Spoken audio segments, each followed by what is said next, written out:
This is one of the powerful speech of Osman Sonko to France. On what grounds does France believe it can continue to impose leaders on us and make choices on our behalf? This must come to an end.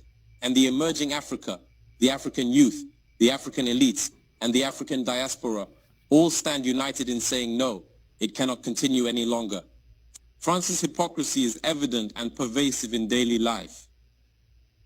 Let's examine the cases of Mali and Chad as prime examples of this hypocrisy. In Chad, where the constitutional process has been interrupted, France applauded and its president visited to officially consecrate the new king's coronation ceremony. In Mali, where it is not the constitutional process that has been interrupted, but the transition process, France has condemned and even packed up its things to say that it is leaving Mali. That's hypocrisy. It's the double standard. It is the double language that France employs in its dealings with Africa.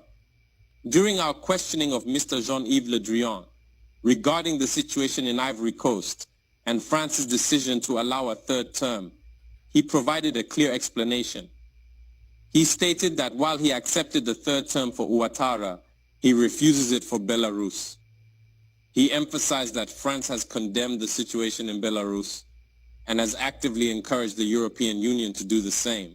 Le Drian explains that in Belarus, millions protested, unlike Ivory Coast, where there were no mass demonstrations on the streets. This is how France deals with African issues. Personally, we expect absolutely nothing from France. We desire her to cease meddling in our matters so that the people of Senegal can exercise their freedom of choice rather than being influenced by France's selection of a candidate using the tactics we are aware of.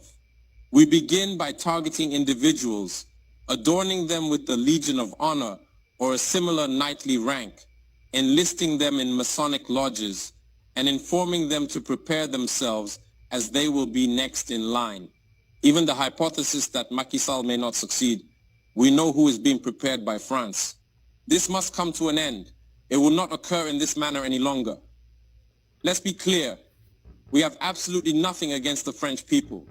In France, both political and citizen voices are rising to hold and express the same discourse as the one I'm currently presenting to you. For example, the deputies, such as Mrs. Frédérique Dumas, who regularly speaks on the platform of the Assembly, who regularly writes to the Minister of Foreign Affairs, since she is a member of the Foreign Affairs Committee, to raise this unfair behavior of France towards Africa, hold the same speech as us. The same Mr. Jean-Luc Mélenchon, Jean-Paul Lecoq, André Chassaigne, all deputies, hold the same discourse as us, and hundreds of other voices. The NGOs, like other non-profit organizations, are doing remarkable work in the same direction. We strongly urge France to listen to the voices that speak to it about our plan for a more collaborative, fairer, and sustainable partnership between Africa and France. It is crucial that we work together towards a future that is equitable, just, and environmentally conscious. If she listens, I believe we'll have beautiful days ahead in our collaboration together.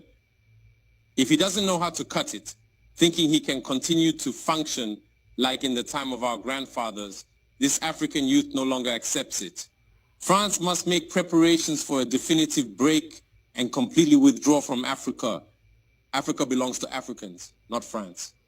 She belongs to no one else, neither China, nor the United States, nor anyone else. Economic liberation. I see the waves of economic liberation in the continent of Africa. So the young people are tired with this poverty, so they want development, and they know very well that colonialism is the thing that undermine our development. So this time around we need total independence, and that is what the young people of Africa want.